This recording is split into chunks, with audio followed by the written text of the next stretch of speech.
Discover Ralph's Club New York, the new fragrance by Ralph Lauren. With blackcurrant, vanilla, and sandalwood, this scent embodies the sensuality and confidence of Usher. Like the city that never sleeps, this masculine fragrance lasts for 12 hours. Ralph's Club New York. Ralph Lauren. Shop now at Macy's.com.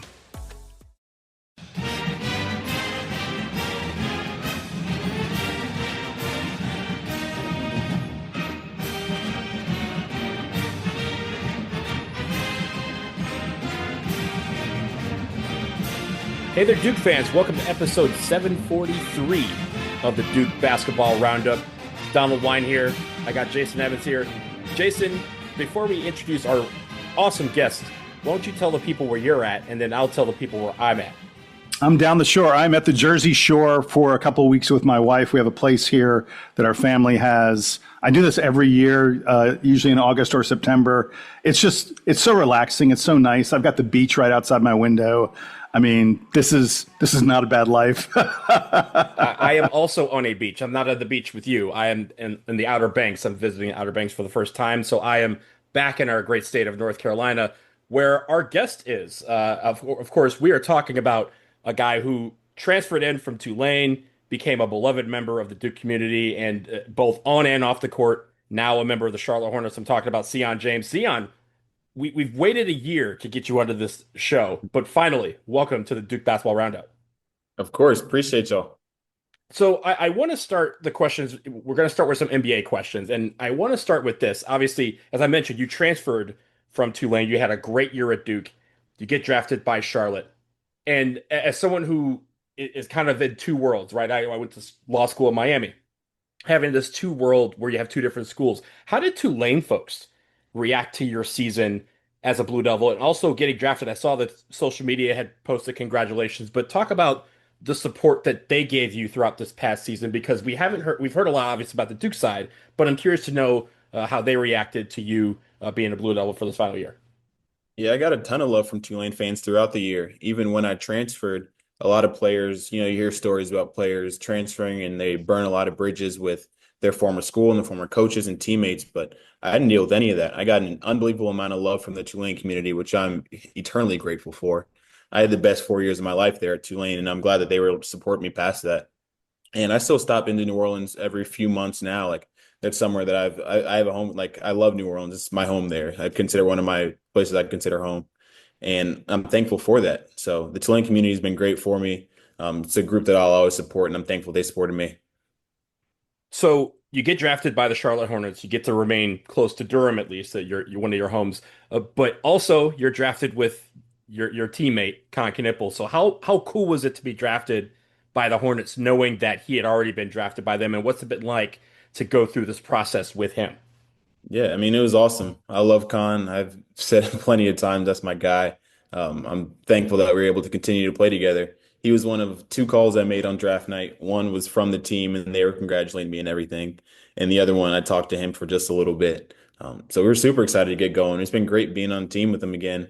It was short-lived the first time at Duke, and we get to continue that now. So me and him and the other rookies, we've spent a lot of time together just getting to know one another. But it's great having Con here with me. Sion, you were drafted 33rd, which was a little bit higher than most folks have projected for you.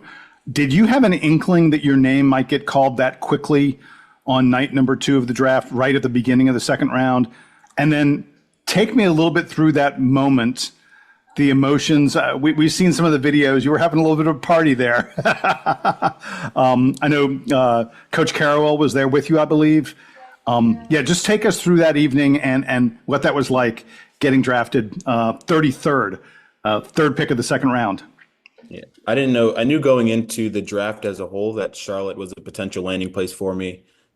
I had a good workout there, good interviews and everything. So I knew going in that was an opportunity. I didn't know that it'd play out the way that it did. I'm super glad that it did. And I'm also glad that I was able to hear my name called in front of my family. Like you said, I was having a party back in Georgia. All my friends and family were there. Coach Carroll came. And it was just awesome being able to have one of my dreams play out right in front of me, but also with all my family there. So, I mean, it was great. It was awesome. I'm glad that I didn't have to wait too long on day 2 so that we can enjoy the rest of the party without being stressed out. But it was a great night. Yeah. How many people did you have? It was a good amount of people, probably around 125 to 150. It was a nice That's a little party. good party. That's a It's a good solid party, number. man. A nice little party, yeah. Look, you've now done summer league. You know, step one, get drafted, sign your contract. Step two is summer league. What's been like the major difference you've seen so far as you adapt from college to being an NBA player? The really big things right now that I'm seeing is just kind of the big picture of the season. Like in general, in August in college, you're getting back on campus, you're starting to ramp up workouts because you know you've got a grueling season ahead. In the NBA, it's the same way, but in college, you might be here in August, but in the NBA, you're here so far because it's a slower buildup for a longer season. I just saw that schedule get released, and of course, you know it's 82 games long, but seeing 82 games on a piece of paper, knowing you're about to play, it feels a little bit different. So That's a lot, man. a lot of games, but they're doing a great job preparing all of us, preparing our bodies, preparing our minds for what's going to be a fight for 82 games, 82 plus games. Hey, super quick question. I know Donald wants to get in with one more thing about the NBA. Have you spoken to the Hornets? Is there anticipation that you'll be on the regular roster all season? Might you play a little bit in the G League, or is none of that decided yet? I haven't had those conversations yet. I'm not exactly sure. We'll see. So in that mind frame, obviously you're preparing for an 82 game schedule, but what is something in your game that you have been working on this summer in anticipation of training camp in the season? Big thing for me is just getting my body right, making sure that I'm physically prepared for a long season, making sure that my conditioning's right, my body's nice and healthy. And then in terms of my game, it's the same thing that I've been working on throughout my career. Ball handling and finishing is always a big one, and then continuing to improve shooting the ball. But hang on a second. You said getting your body right, dude. You're built like a tank. You're like the model. How can Sion James need to get his body right? There's levels to this stuff, man, and that's what I'm realizing. I can look however I want, but there's still plenty of stuff that I got to get right and I got to figure out, and they're working with me on all that. He said, good, better, best, never let it rest until your better is better than your best. So I appreciate that. Hey, let's shift to the Duke side of things. And I want to go back to May of last year. Throughout the summer, throughout the fall, we heard a lot about some of the conversations you had with John Shire and the coaching staff before you came to Duke about wanting to compete for a starting job. You then get it in early December and you never relinquish it. I want you to talk about, first of all, why it was important to fight for those extra minutes and the mindset that you had to win the starting job and then keep it the rest of the season. It's always easy to get something, but it's usually harder to maintain that level for an extended period of time. Yeah, I mean, going back to when I made the decision to come to Duke last year, Coach Shire was very straightforward. There was no promises, there was no guarantees, there was no any of that. And honestly, I kind of like it that way. He said there's no guarantees for you, but there's also no guarantees for anybody else. So I'm going to give all you guys a chance to let this thing play out exactly how it needs to, because in his eyes, that was the best way to give us the best chance to succeed. And that's exactly where I wanted to be. Like, I didn't want to be in a position where I'm guaranteed something because that takes my sense of urgency away, and where other people are guaranteed things, because then that just kind of creates a level of politics that take away from us being the best team that we could be. So I was very thankful to hear that from Coach Shire right away. And really, I just knew that I was going to have to test myself. And that's what I wanted. I wanted the big things when I came to Duke. One was winning a national championship, but two was making it to the NBA. And not just making it, but giving myself a chance to have a long NBA career. And the truth is that I knew that if I came and I played and I didn't cut it and I didn't start or I didn't get minutes or whatever, then I simply wasn't good enough, and you got to go back to the drawing board. And that's perfectly okay. I was ready to accept that as the answer. But I knew that if I was as good as I wanted to be, or as good as I thought I was, then I would be able to go and get a spot and win it. And we're on an unbelievably talented team. I mean, you guys saw every game we played this year. It's talent from top to bottom. So I'm thankful that I was able to break in there and be able to play, but more thankful for the way that the season turned out, the love I got from my teammates, and playing in the Final Four. You were a senior with a prominent role on a team that was mostly dominated by freshmen. That's sort of that's the way it works at Duke. Talk about experience versus, just the raw talent that the guys like Khan and Man and Cooper brought to the table. Heck, and Isaiah Evans and Darren Harris, all the guys. How much do you think your experience gives you an advantage over those kind of guys? Yeah, it definitely gave me the advantage coming in. Like, those guys are so supremely more talented than I was at 17, 18 coming into college. And it makes me laugh, honestly. Like, these guys are good, and I see it every day. I saw it from the very beginning. But one of the things I learned at Tulane was just how to play basketball and how to play winning basketball and how to play team basketball. Something I'm very thankful for my 4 years there. And that put me in prime position to be able to play with these guys and win with these guys. There needs to be a balance on any good team. And I was able to provide one end of that balance while they brought the really young talent, like you said. All right. So speaking of 18-year-olds, what was it like the first couple times you got on the floor with Cooper Flagg? Was it immediate? Were you like, oh yeah, this guy is just next level? Talk a little bit about that, because I can't imagine, playing with a guy like that who's fresh out of being a junior in high school functionally. Yeah, I mean, you guys have seen him. The guy's nuts. So it's funny seeing him in practice, especially some of the early practices where you're just seeing a lot of days he's just like really, really, really good and super steady, really good. And then every once in a while I'll have a flash where you're like, oh yeah, that's the guy. And he's just like, his average day is just so much better than most people that when he pops, and he pops a lot, it's just, it's unbelievable to watch. And the best part is like how good of a dude he is, how good of a teammate he is. Like, there are plenty of talented players, but it's so much fun being on a team with players who are as good as Cooper is, and like, it's fun to be around as he is. You had a lot of great players on your team, a lot of great moments that were great. But for you, what was the best moment of this past season? That's a tough question. We had a lot of moments, honestly. I think of early, some of those big wins on the road. We had a big win at Arizona. That was a super fun one for all of us. I even think of some of those tough losses early, like the Kentucky and Kansas, like how those games were able to shoot us forward. I think really probably my favorite stretch, I'm not sure it was a moment, but just the duration of conference play, how we were going into every game and we were we were beating the brakes off of some of these teams, frankly. Yes, you were. And it's funny looking back, because in the moment you didn't really think about it. Like, Coach Shire is big on just playing to the standard. We played to the standard every single day. So a lot of days that like we were just really good. So that was a 25, 30, 35-point win. But I started to look at some of those on a calendar. When you go back on the ESPN app and you look on the calendar, it's like, yo, we won by like 200 points this month, 150 points. Yeah. And you look at stuff like that, it's unbelievable. And it was fun too. It's not like we were just winning, but we were all having the time of our life doing it. You won the ACC title.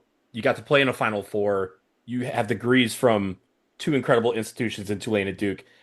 I think I know the answer to this question, but again, short of winning a national championship, which we came up just short, did you feel like you accomplished everything that you set out to do in college?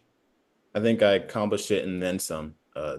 I think that was the best 5-year stretch I've ever had. And it was really cool because every year was better than the next. I loved every moment I was at Tulane. I loved every moment I was at Duke. And I got so many opportunities that weren't just on the basketball court or winning games or improving my game, but I really got a holistic college experience by staying so many years in school, by making relationships with professors and my classmates, and by living on campus and eating at the dining, like all those kind of things that really make college worthwhile. I got to experience them all and then some. And then being a student athlete on top of that just adds the best possible experience. And then being a student athlete at Duke adds another level of experience. So I just feel like I got to check every box that I could have possibly wanted to check in college. We all know that the team you played on last year was one of the all-timers in terms of, some of the advanced metrics and stuff like that, even though you guys obviously came up just a tiny bit short of the ultimate goal. While you were in it, and I think you kind of alluded to this a moment ago, but I'm going to ask this anyway. While you were in it, were you aware of the history that team was making, or was it something where you look back? You mentioned, looking at the scores on ESPN, looking at the calendar now. While you were guys in the midst of all of this, were you really thinking or saying to yourselves, what we're doing really hasn't been done. I mean, you guys won 19 games in the ACC. I don't think anyone's ever going to do that again. Yeah. So we realized that we were really good, and that's something we knew. We didn't realize or I didn't at least realize how historically good we were. But I knew that this is a really, really good team.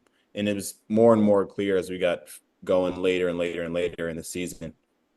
But like I said, we were really present, which I think is one of the things that made us special. We were just enjoying every day, going out and playing to the standard every day. And in doing that, man, we had a good thing going. So we definitely realized we were good. Like you said, heartbreak in San Antonio is still going to sting, but it was awesome. So we're going to take a quick break, but on the other side, we're going to ask Sion James what he thinks about this current team that's going to succeed him and the rest of his guys coming up. So stick around, more with Sion James. Summer is here. More sun, way more heat, more time to do all the things that make summer so special. And the number one thing you don't want to be doing all summer? Spending hours cooking. That's where Factor can help. Factor's chef-crafted, dietitian-approved, and delicious meals are ready in just 2 minutes, taking the hassle out of eating well. Boy, that's right, Donald. Not only are they quick to heat up, you have a lot of options. You're not stuck with the same leftovers for the entire week. With 45 weekly menu options, you can pick gourmet meals that fit your goals. And if you're someone who does meal prep for the week, Factor's variety of options means you can have something different every single day, and you don't have to cook. Now you can get outside and enjoy some time with your loved ones. So get started at factormeals.com/DukeBB50 off. Use that code DukeBB50 off to get 50% off, plus free shipping on your first box. Again, that's factormeals.com/DukeBB50 off for 50% off, plus free shipping. Once again, factormeals.com/DukeBB50 off.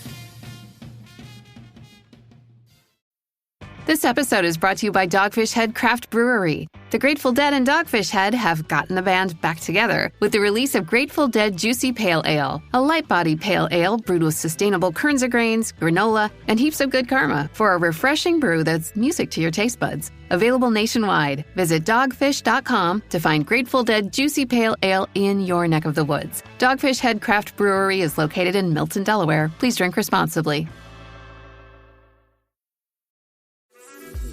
This episode is brought to you by Amazon Prime. From streaming to shopping, Prime helps you get more out of your passions. So whether you're a fan of true crime or prefer a nail-biting novel from time to time, with services like Prime Video, Amazon Music, and fast free delivery, Prime makes it easy to get more out of whatever you're into or getting into. Visit Amazon.com/Prime to learn more.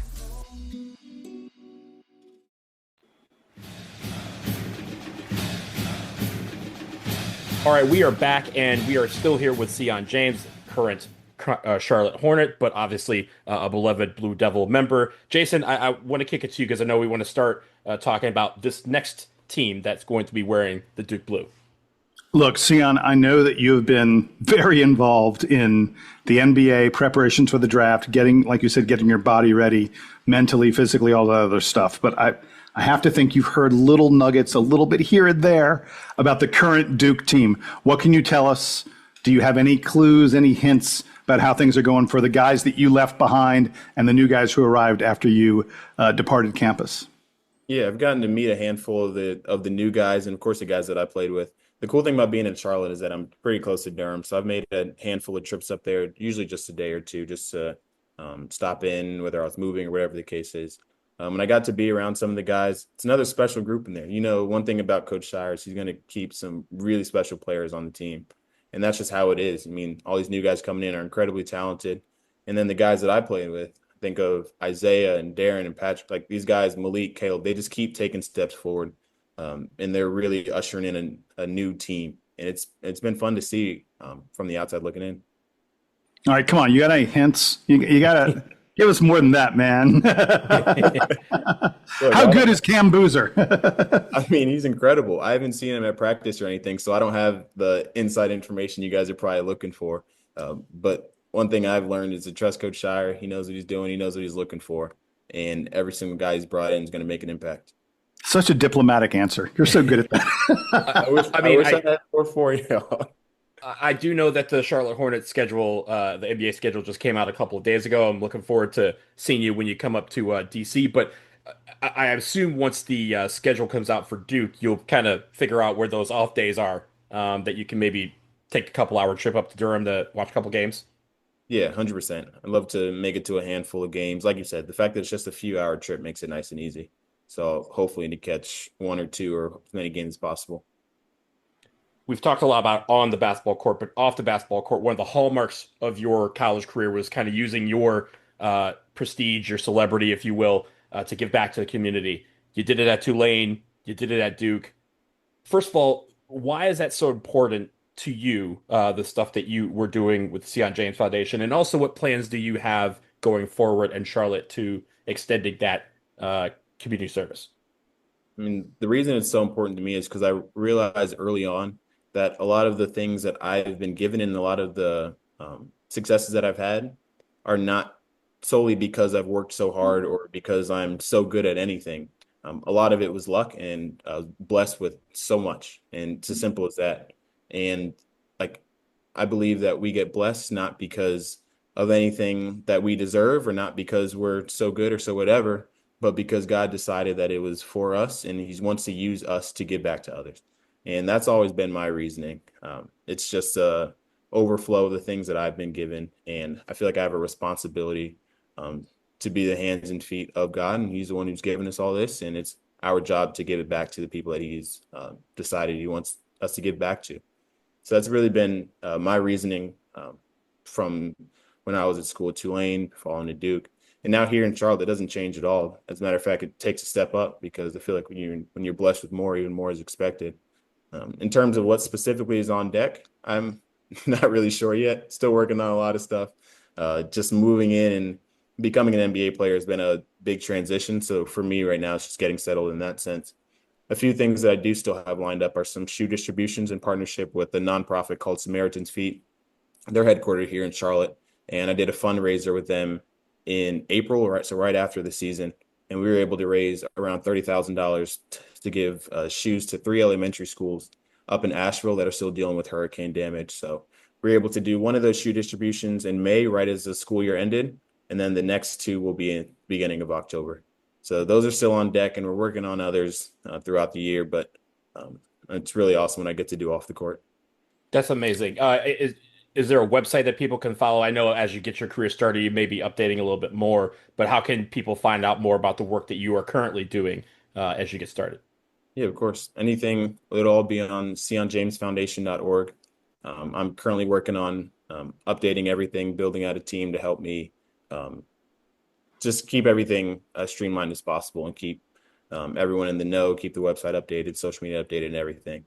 So there's a lot of change in that end, but in terms of the work's always being done. And I'm thankful for everyone who wants to follow and anyone who's participate and help. So we're going to wrap things up here, Sion, the way we do with every Duke guest we have. And that's, we're going to ask you for a good John Shire story. Now, I know you were only in Durham for 1 year, but John Shire is a colorful person. So, you know, in the past, I used to ask for Coach K stories, but we're now at the point where it's all John Shire stories. But if you have a good K story, you could do that as well. But give me your best, a moment that he was inspiring or funny or crazy or whatever else it may be. And look, this is just between the three of us. I promise no one else will hear it. Yes. I mean, we'll start with Coach K. I didn't have a ton of interactions with Coach K, but it was crazy. Like, I've been a Duke fan since I was a kid. I remember being on the high school AAU circuit, and I would see Coach K in the corner watching. He wasn't watching my games. I wasn't that good, but he was watching these other dudes' games. And I'm like, yo, like, that's Coach K. So now being in the building that's named after him, walking up and down the halls that he built and seeing him, bumping into him, having conversations with him. Like the first time I heard him, he's like, hey, Sion, what's up? And I said, oh, shoot, like, that's Coach K. He knows my name. Like, that's crazy. So that was cool with Coach K. In terms of Coach Shire, I think the thing that's really cool, we lost 4 games this year, 3 leading into the Final Four. And it was just funny, like really cool seeing his reactions after those games. I can't remember which one. I think one of them he was angry. The other one he was like, I don't remember. He was like somewhere in the middle. But then I remember after that Clemson loss, that was the first loss we had in a while.